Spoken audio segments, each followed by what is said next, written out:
Hola, de nuevo. Ahora voy a hablar del legado del colonialismo y fronterismo y integración regional en la fragmentación de la Amazonía a través de infraestructura, ¿no? Y no es posible hablar de infraestructura y cómo está afectando la Amazonía sin mirar primero al pasado, ¿no? A la historia de fronterismo y la integración regional en esa zona. Así que ahora les voy a dar una lección de historia muy corta, ¿ok? Aquí empezamos con la llegada de Cristóbal Colón, ¿no? Y con él vino muchos colonialistas y gente buscando riquezas en Sudamérica y Centroamérica y Norteamérica. Y no hemos dejado de esa historia, seguimos así, ¿no? Siempre buscando la explotación de la naturaleza para enriquecernos. Y eso realmente tomó un gran papel durante la época de goma en el bosque. Llegó mucha gente para sembrar goma y con esa gente vino más gente practicando diferentes tipos de agricultura allá o aquí en el bosque y en los ríos. Durante como la guerra mundial, la Segunda Guerra Mundial, mucha gente más vino al bosque, a los ríos, para expandir las fronteras y controlar las riquezas que están aquí. Y vino a través de eso la minería, caminos, represas y ganado. Aunque el Tratado de Cooperación Amazónica estaba firmado en los años 70, en los 80 la deforestación aumentó durante esa época y conflictos con pueblos indígenas estaban más grandes que nunca. En los 90 vino un tratado de libre comercio, se llama Mercosur. Y ese tratado, vamos a hablar un poco más de eso al rato.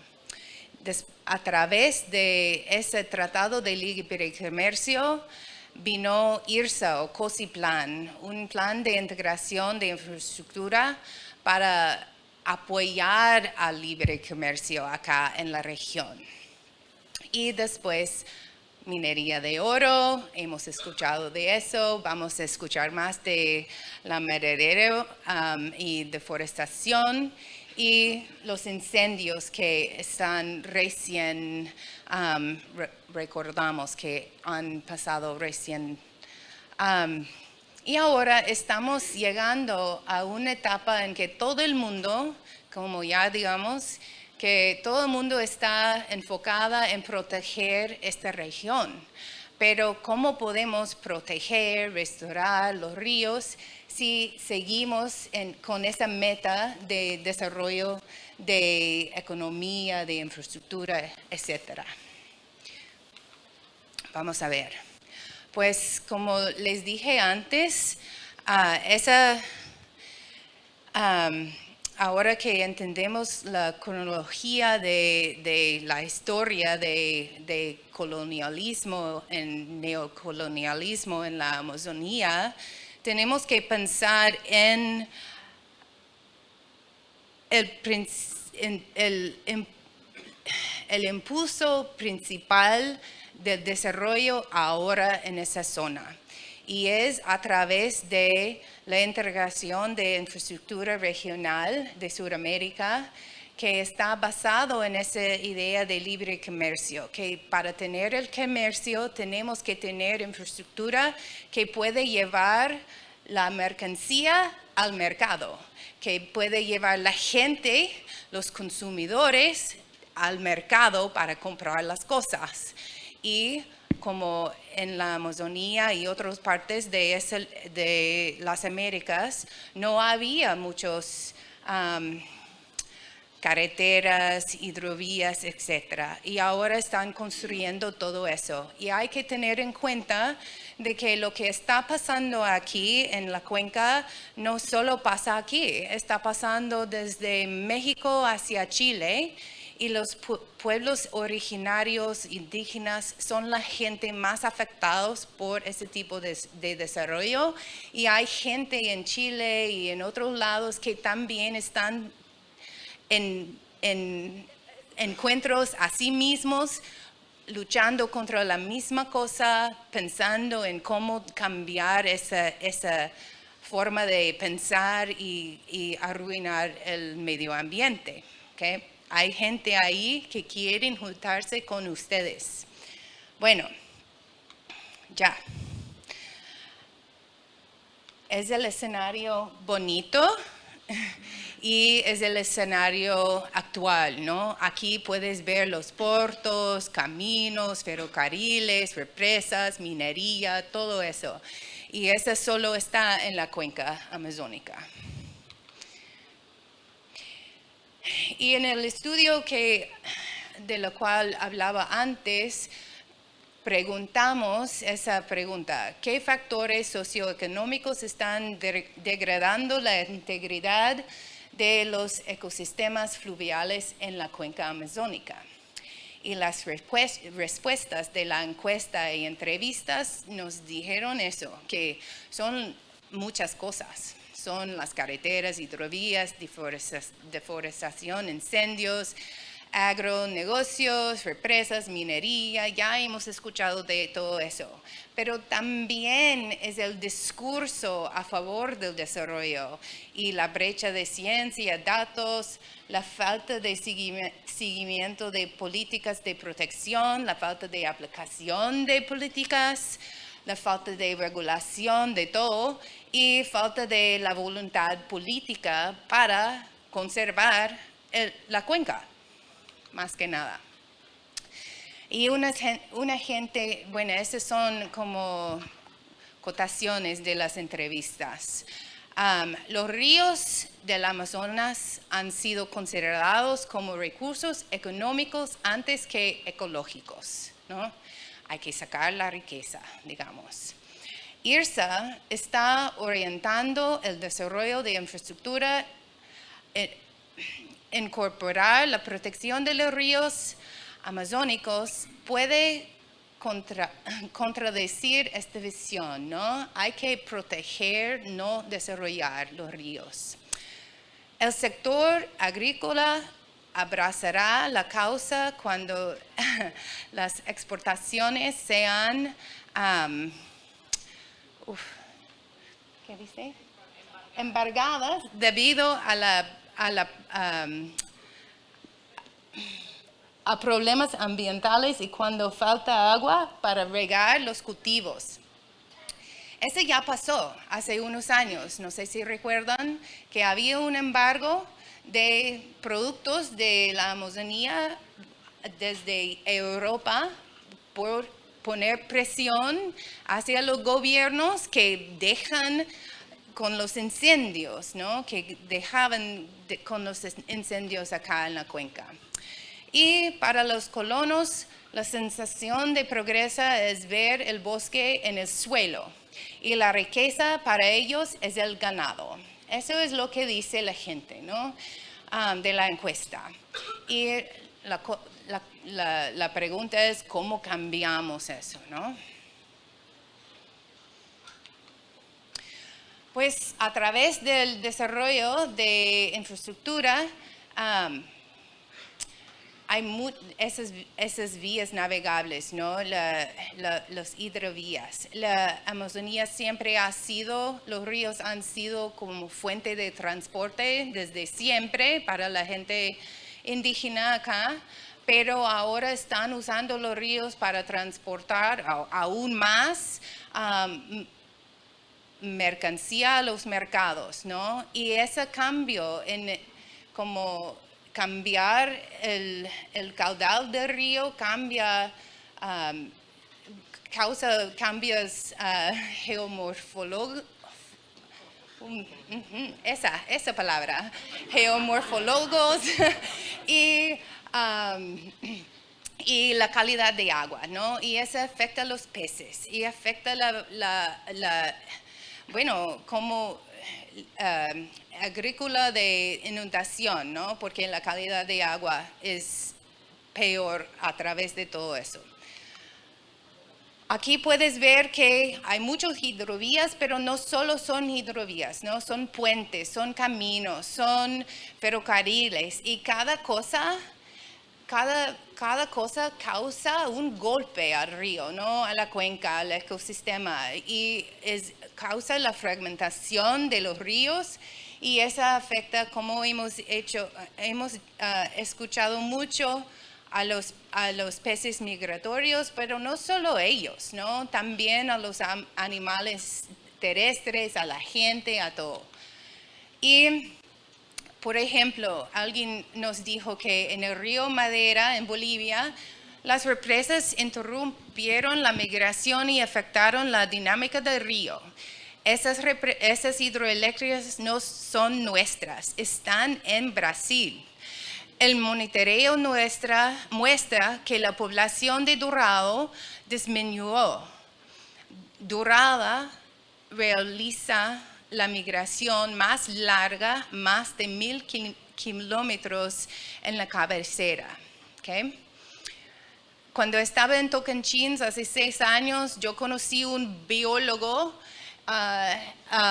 en una noche de ciencia en un bar. Fuimos después del encuentro a un bar y escuchamos como preguntas de ciencia y todo. Y ese hombre estaba ahí, hombre contratado por un negocio de tilapia, y dijo a toda la gente allá que no importaba que las represas habían cortado la ruta de migración para los peces nativos, porque ahora pueden cultivar a tilapia allá en Palmas y eso va a salvar todos, ¿no? Y entonces yo creo que tenemos que tener un boicot, ¿no? De tilapia, porque esa no es la solución. Hay que dejar los ríos libres para que migran los peces nativos. Y digamos que, como te dije, no es solo limitaciones de conservación, no tenemos esas limitaciones solo acerca de infraestructura, pero son más allá, ¿no? Son con la mente, ¿no? La mentalidad de cómo vemos la naturaleza. Y la falta de regulación y el desecho de protecciones que hemos tenido bajo de ciertas administraciones en ciertos países. Y no solo es en Brasil, ¿no? Son todos los países que tienen fronteras que tocan la Amazonía. En cada país hay gente buscando su riqueza allá, ¿no? Y tenemos que cambiar, como hay que hablar de la pobreza en cada país. Hay que arreglar esa cosa de pobreza y para que la gente no ve los ríos y bosques donde hay que ir, y en lugar la sociedad en sí misma puede cuidar a la gente. Y eso significa un cambio de punto de vista. Y uno tiene que considerar la cuenca como la riqueza y fortalecer el apoyo a través de escalas para su conservación. Bueno, una cosa más. Esa brecha de ciencia y datos, ya hemos hablado de esa brecha, ¿no? ¿Y por qué necesitamos los datos? Necesitamos los datos para que puedan apoyar y ser usados para en las conversaciones acerca de crear políticas de conservación y también de economía basado en la idea de una economía de suficiencia en lugar de crecimiento, ¿no? Ese es el cambio que tenemos que tener, no siempre buscando crecer, crecer, crecer, pero tener como una vida de suficiencia. Y no solo estoy hablando de acá en esa cuenca, estoy hablando de todo el mundo, ¿no? Todo el mundo tiene que tener ese punto de vista. Y entendemos que es muy difícil cuando la gente está tratando de alimentar a sus hijos, cuando está tratando de ganar la vida, pensar en conservar algo. Pero a través de un cambio de ese punto de vista, tal vez podemos crear trabajos para esa misma gente, para que quieren conservar el río, que quieren conservar la cuenca, a través de eso pueden ganar su vida, ¿no? En eso tenemos que aumentar, fortalecer los pueblos locales para que cuiden la naturaleza en lugar de destruirla, ¿no? Bueno, y por eso vuelvo a ese esquema del sistema de conservación para la cuenca, pensando en empezar al nivel local y nivel internacional y todo como en una manera iterativa, así. Y junto con gente como de esa alianza de aguas amazónicas, la coalición global, podemos aumentar y levantar la voz y buscar políticas, avanzar políticas para la protección, restauración y manejos de ríos. Con esos principios que hablaba antes, que solo es a través de usar esos principios que podemos realmente llegar a la meta, que todos estamos aquí por la misma meta, ¿no? Proteger el río, restaurarlo, cuidar a la gente y todo. Y solo es a través de usar esos principios de los ríos que podemos llegar a esa meta. Y en fin, la infraestructura no va a arreglar los problemas, ¿no? Tiene que ser a través de la sociedad y ese cambio de mente, ¿no? De una meta de suficiencia en lugar de crecimiento. Gracias. Boa tarde a todos. Obrigado pelo convite. Uma grande honra estar aqui com vocês. Eu vou começar aqui só passando rapidamente, né? Uso e cobertura da terra no bioma Amazônia. Quais são essas mudanças que a gente tem detectado com satélite? Quais as mudanças que a gente consegue ver também nos ecossistemas aquáticos? Falar da mega seca de 2023 e algumas considerações finais. Bom, esse mapa ele foi produzido com dados de satélite desde 1985 até 2022, isso quando a gente publicou ano passado. Já tem os dados de 2023, que a gente vai lançar esse ano. E nós conseguimos mapear essas classes aí de uso e cobertura, né? Agricultura, pasto, área urbana. Nós temos as florestas inundadas, as florestas, as gramíneas, né? A vegetação herbácea, água, afloramentos rochosos, savanas e áreas úmidas. Então, a gente vê aqui nessa animação, né, a velocidade com que a gente vem perdendo a floresta amazônica no Brasil.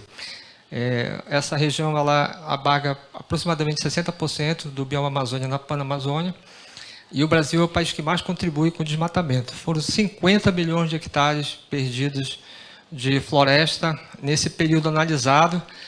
Grande parte é para conversão para pastagem, onde a gente tem uma baixa eficiência na produção de carne no Brasil. Em média, é menos de uma cabeça de gado por hectare. Então é um absurdo. A pastagem ela é muito utilizada para apropriação da terra pública, num processo que a gente conhece aqui no Brasil como grilagem. Então uma espécie de economia, né, voltada mais para a terra do que para a atividade pecuária. Existe a pecuária intensiva, existe a pecuária verde, tem poucos produtores produzindo de forma correta, mas o que predomina é essa extensiva. A agricultura ela se expande mais no norte da Amazônia, no Mato Grosso, mas tem vários bolsões já de agricultura, Santarém, no Nordeste Paraense, está tudo espalhado aí, mas contribuiu, né, com esse processo. Não é só a floresta que está convertendo, tá? Para a pastagem tem vegetação não florestada também, que ela é convertida. Então tem 7 milhões de pastagem, de agricultura e 40 milhões de pastagem na Amazônia. Esse é o retrato do antes e depois, né, dessa transformação. A gente viu a animação, só passando rápido, é isso que mudou nesse período analisado de 85 a 2022. Nós estamos acelerando esse processo de transformação da Amazônia. Aqui a gente deriva vários produtos a partir desses mapas. Esse é o mapa de desmatamento. A gente consegue, a partir daqueles mapas anuais de uso e cobertura da terra, nós conseguimos estimar o desmatamento. A escala aqui é 30 por 30 metros. O desmatamento que a gente detecta, ele é um pouco maior do que o dado oficial no Brasil, em função da resolução do detalhe que a gente consegue detectar o desmatamento. Nós trabalhamos com o método na escala do subpixel, vou explicar um pouco depois, que é muito relevante para monitoramento de água. E nós já estamos com desmatamento chegando, olhando o bioma Amazônia, quase 20% aí do território, né? E, além do desmatamento, tem outro vetor de transformação da floresta, que é a atividade madeireira. E aqui é só um mapa, eu estou mostrando aqui 2020 e 2021, mas a gente faz o monitoramento da atividade madeireira. Desde 2015, no Amazonas, no projeto CIMEX, nós temos 4 instituições que fazem parte dessa rede. O ICV, no Mato Grosso, o IDESAN no Amazonas, o Amazonas está no Pará e no Amapá, o IDESAN também pega Roraima, o IMAFlora trabalha no Acre e Rondônia. Então, a gente está, além de detectar por satélite, a exploração madeireira, o corte seletivo, ela não remove completamente a floresta. Ela deixa distúrbios na floresta, são abertas estradas para extração de madeira, algumas áreas, pequenas áreas desmatadas para estocar madeira, que são os pátios, e danos no dossel da floresta, que são visíveis aqui nesse índice, que é obtido a partir de imagens de satélite, que ressalta, onde está com verde mais claro, as áreas de floresta que sofreram distúrbio. Então, a gente perde árvores grandes, que são árvores de valor comercial. São essas árvores que o madeireiro tem interesse. E também, esse é um ambiente que fica mais vulnerável ao fogo. Então, a temperatura dessa área explorada pela atividade madeireira aumenta, tem material combustível, né, galhos de árvore seco, e se entrar fogo aí, essa floresta ela queima com mais facilidade. Então, somando tudo, tem mais ou menos 20% de floresta com distúrbio de extração de madeira e queimada, com cicatrizes de fogo. O MapBiomas também faz o mapeamento das cicatrizes de fogo, que é liderado pelo IPAM. Bom, estava conversando com o Paulo no almoço, ele me lembrou desse dado, eu acabei encaixando aqui. A gente começou a monitorar estradas que vão além das estradas oficiais, que nós vimos na apresentação anterior. São estradas abertas pelos madeireiros. Nós começamos traçando essas estradas diretamente a partir das imagens de satélite. A gente consegue ver essas linhas, né? São aberturas que são, eu chamo de artérias da destruição, né? Porque a partir dessas estradas tem acesso à madeira e vem o desmatamento depois. Tem vários estudos que foram feitos com esses dados, em colaboração com pesquisadores norte-americanos, estudante de doutorado que eu participei da banca. Um deles, o Chris Barber, mostrou que 95% do desmatamento está concentrado a 5,5 km de todas as estradas. Essas áreas em vermelho essas linhas em vermelho são estradas que eu chamo de não oficiais, elas não estão nos mapas oficiais, e em preto são as estradas oficiais. 90% das queimadas também concentram em 5 km dessas estradas. Então, é um corredor ali de pressão muito alta nessas florestas. Mais recentemente, nós pegamos esses dados e treinamos um algoritmo de inteligência artificial. E a gente consegue agora, era um trabalho manual de interpretação das imagens, muito laborioso, e agora a gente consegue monitorar as estradas anualmente. Nós temos dados de 2020, 21, 22, 23 já. E já aplicamos isso na Bacia do Congo e na Ásia também. Estamos colaborando com outros pesquisadores para tentar estimar qual a área de florestas sem estradas, que é um conceito ecológico importante. Eu vou mostrar um pouco aí para vocês, falar um pouco sobre isso. Então, não vai dar tempo de falar da predição de desmatamento, mas essa é a variável mais importante no nosso modelo da Previsia. A gente consegue prever o risco de desmatamento em um ano. Isso já está sendo colocado em prática. Lá no finalzinho da apresentação, eu volto para esse tema da prevenção.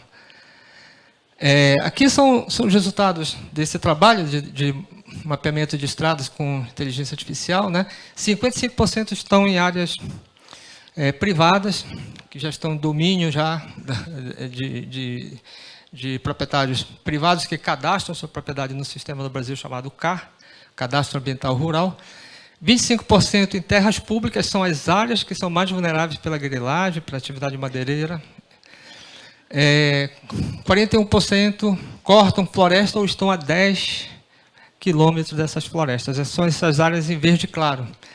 Então, todas essas áreas em verde claro são florestas que já estão cortadas por estradas ou estão a 10 quilômetros dessas estradas, são as áreas que têm maior risco de desmatamento. E em verde escuro, 59% das florestas sem estradas.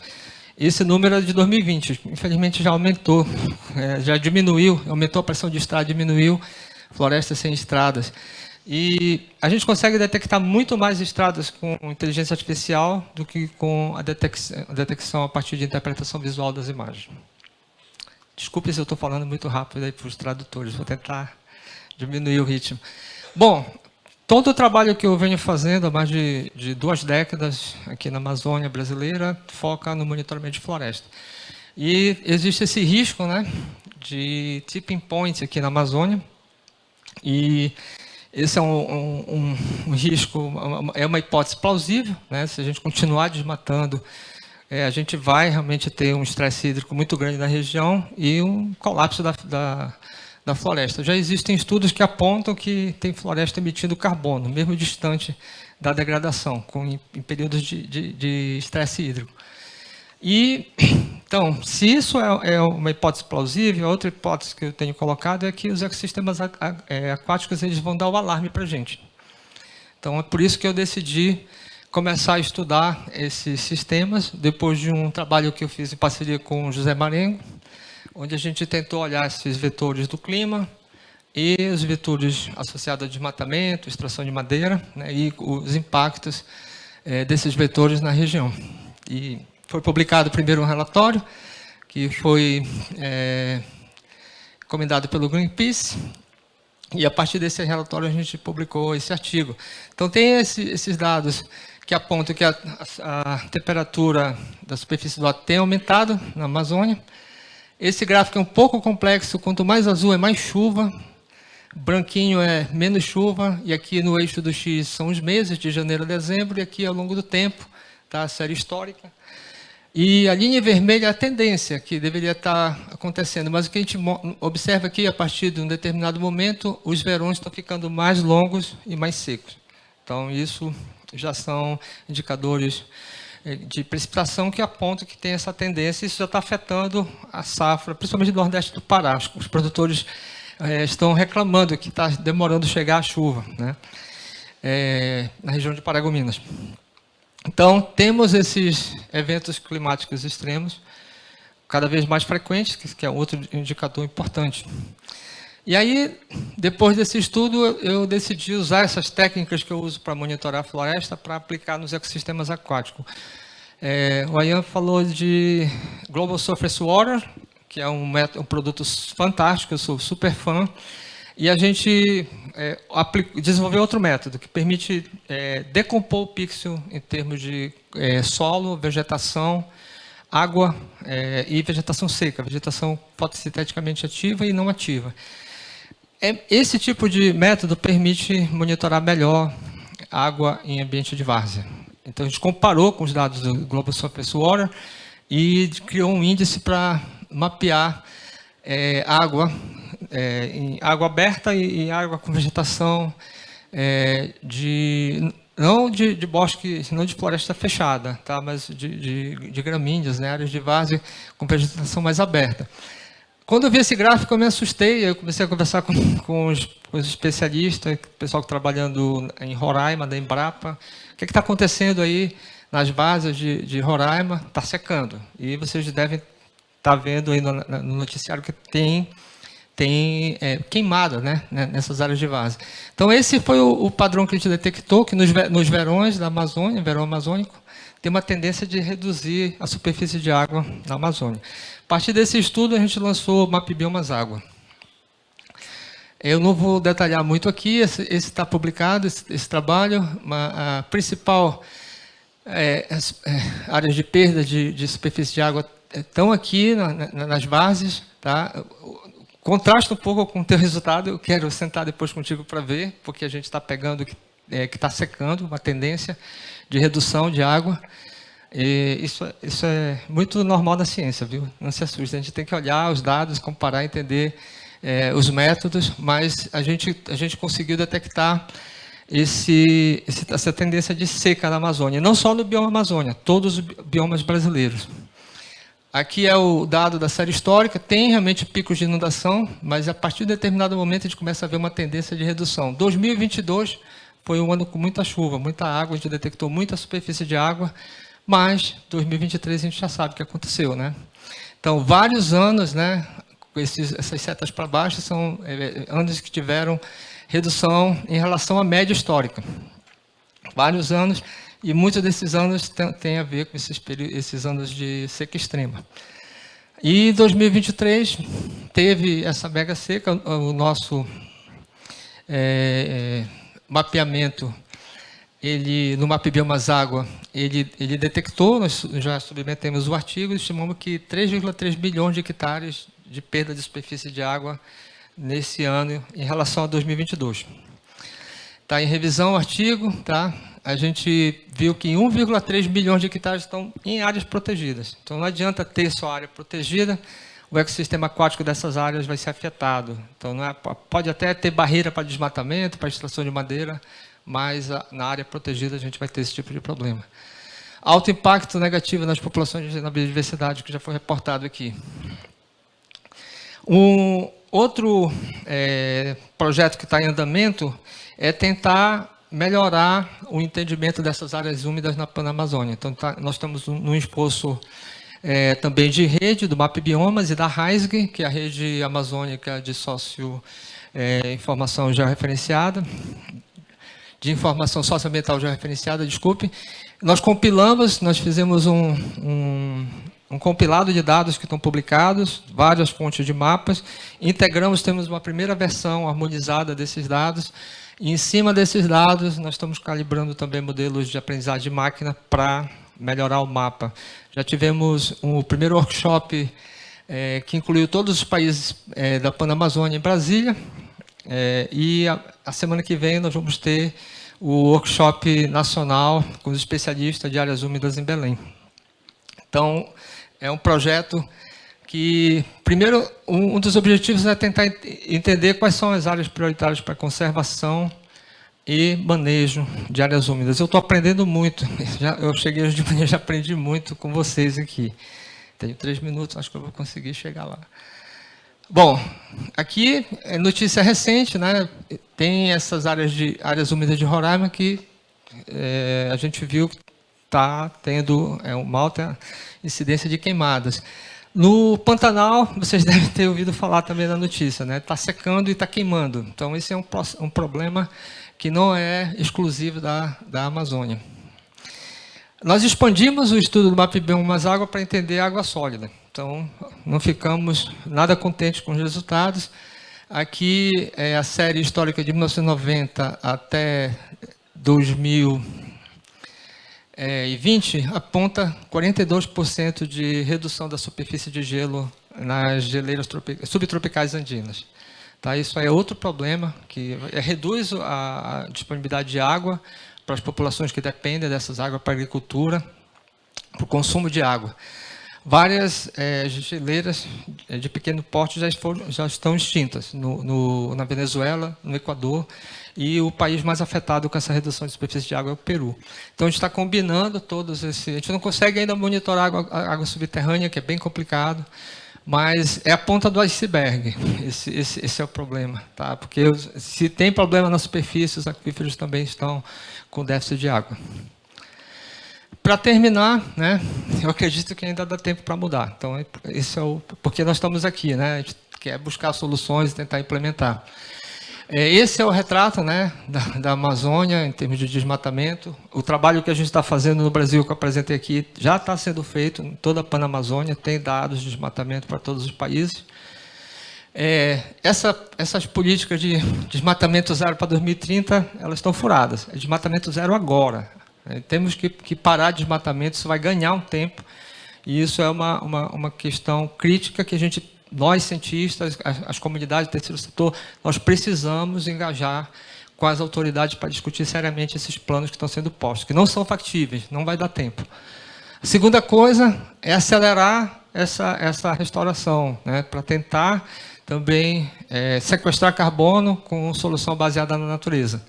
Então, as metas do Brasil são muito baixas, assim, 12 milhões de hectares até 2030. Só no MapBioma nós detectamos que tem de 8 a 10 milhões de hectares de floresta em processo de regeneração no bioma Amazônia, que não são monitoradas, que não são contabilizadas. Então, a gente já tem pelo menos de 8 a 10 milhões em processo de regeneração. Os pastos que são abandonados e não são produtivos. 5 segundos. A última. Esse Plano Nacional de Adaptação ao Clima tem que ser revisto. Ele está furado também. A gente precisa incluir as comunidades que sofreram na seca de 2023. Passei um pouquinho. Muito obrigado pela atenção. Hay dos, tres preguntas acá. Una es, ¿dónde están las hidrovías en la Amazonía? Pues vi una cuando llegué en el avión. Está aquí, justo al lado del río natural. Hay una hidrovía y se nota, ¿no? Porque todo está recto. Han canalizado el río para facilitar el movimiento de esas cartones o algo, no sé cómo se llaman. Y portacarga, gracias. Y aquí está afuera y están en las zonas de la cuenca donde el río, bueno, las zonas bajas de la cuenca, no más allá arriba en la montaña, pero aquí abajo, ¿no? En los lugares más planos. Y hay mapas, no puedo ver ahora dónde están, pero hay mapas que indican dónde están esos canales o hidrovías. Y la otra es más o menos cómo podemos llegar a un equilibrio entre la integración o interconexión aquí en Sudamérica y con la conservación de biodiversidad. Pues todos queremos la respuesta a esa pregunta, ¿no? Por eso estamos aquí. Pero puedo decir que hasta que hemos resolvido los problemas que ya tenemos, que ya hemos creado, no deberíamos estar desarrollando más, ¿no? Tenemos que resolver los problemas que hay ya. Y esa es como una respuesta simple, ¿no? Pero difícil. La otra cosa es que podemos decir que hay que elegir dónde queremos desarrollar y dónde queremos dejar la naturaleza sin represas, sin hidrovías, sin carreteras, sin todo, ¿no? Y tenemos que llegar a un equilibrio. Es difícil porque ya como hemos dicho muchas veces a través de esos días, cada golpe al río significa no solo un golpe en el local actual, pero hace como estelas, ¿no? Hacia arriba en la cuenca, hacia abajo. y tenemos que pensar no solo en el desarrollo en ese punto, pero cuáles son los efectos de ese desarrollo más allá. Y eso tiene que ver con no solo pensar en una integración regional de infraestructura, pero integración de conservación regional, ¿no? Como digamos de toda la cuenca, de todo el continente más que nada. Y hasta que pensamos así, en conservación integrada, no vamos a llegar a conservar la biodiversidad. Si seguimos, y yo sé que ustedes están pensando así, pero tenemos que cambiar el chip, ¿no?, de la otra gente que están haciendo decisiones acerca de ese desarrollo. Y hasta que ellos piensan así, vamos a seguir con los mismos problemas, ¿no? Yo creo que es la respuesta. De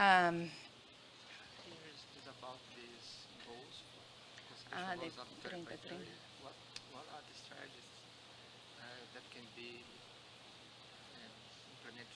Para mitigar la crisis. Bueno, esa pregunta era acerca de 30 por 30 y cuáles son las estrategias de conservación que contribuyen para mitigar la crisis de la biodiversidad y enfocando en la Amazonía. Pues la estrategia tiene que ver más con la crisis de biodiversidad. Tenemos que pensar en todas las crisis que hay, ¿no? La crisis de agua dulce, crisis de biodiversidad, crisis climático y digo el crisis social, esa de pobreza, ¿no? Porque todos están en conjunto y no podemos solo pensar en la crisis de biodiversidad sin pensar en lo demás. Así que tener esa visión integrada o holística de la sociedad y el medio ambiente que no se puede separar. En eso es la estrategia, pero cada una persona que está aquí y nuestros socios tenemos nuestras propias fuerzas, ¿no? o expertise y yo creo que tenemos que educar a la gente y no solo a los niños, ¿no? Tenemos que educar a los políticos, a los abogados, a la gente que hace política, llevarlos al río.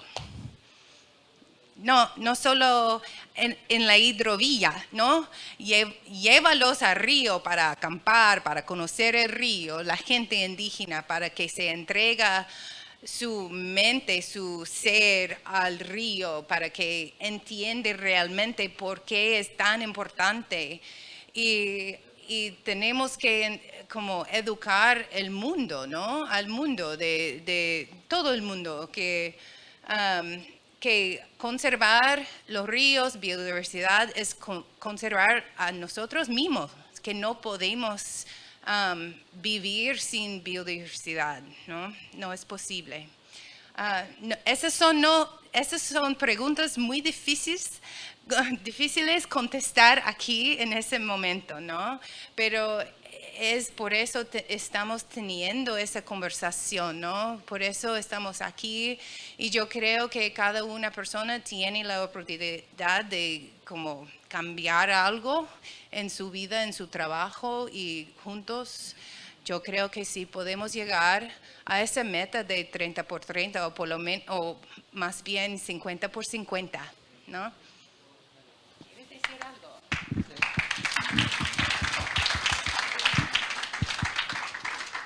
Bom, não tem perguntas, vou fazer algumas considerações. Bom, primeiro, acho que relacionado a essas questões que foram postas, no caso do Brasil, a gente precisa fechar essa fronteira que está aberta. Então, existe uma expansão da fronteira de desmatamento nas áreas públicas sem destinação. Então, nós precisamos, enquanto sociedade no Brasil, entender o valor dessas áreas e realmente criar formas de proteger esses territórios. Nós vamos ver esses mapas que eu estou mostrando se reproduzirem no futuro, se a gente não fizer isso. Então, tem 30% daquelas florestas remanescentes que estão sujeitas a desmatamento, a exploração de madeira. Então, isso é um problema que a gente precisa atacar enquanto sociedade do Brasil. É um problema também que a gente precisa olhar na escala da Panamazônia, porque esse efeito do ponto de não retorno não é exclusivo a uma região, considera toda a cuenca amazônica, toda a região amazônica. Então, a gente precisa proteger as florestas. Outro ponto é proteger o patrimônio social, né, que existe com as comunidades indígenas, com as comunidades tradicionais, ribeirinhas, quilombolas. Tem um patrimônio que a gente precisa proteger, está sendo dilapidado também. A gente está perdendo toda essa cultura, todo esse conhecimento tradicional, e isso tem um valor enorme para a sociedade, para o planeta. A gente não pode deixar isso de lado. E, ao fazê-lo, a gente vai também contribuir com a proteção da biodiversidade, porque eles sabem trabalhar, né, essas comunidades sabem lidar com a natureza, com os animais, de forma sustentável. Então, eles são guardiões da floresta. Tem oportunidades que eu vejo, a gente viu vários exemplos da questão da conectividade, e aí eu acho que a gente tem que ampliar essa rede, é uma oportunidade. Acho que o projeto Conexão Povos da Floresta, o WhatsApp lá, dos alertas, tem que replicar esses modelos, é como escalar os casos de sucesso. Tá? O problema é tão complexo, acho que o último ponto que eu quero colocar é que ele vai requerer uma estratégia de impacto coletivo.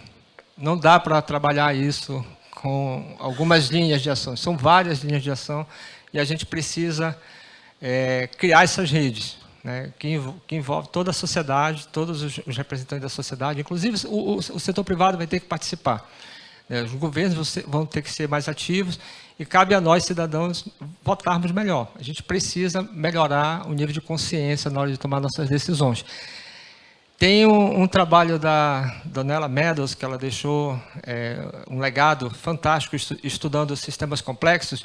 Esse é um problema super complexo, hipercomplexo que a gente está trabalhando.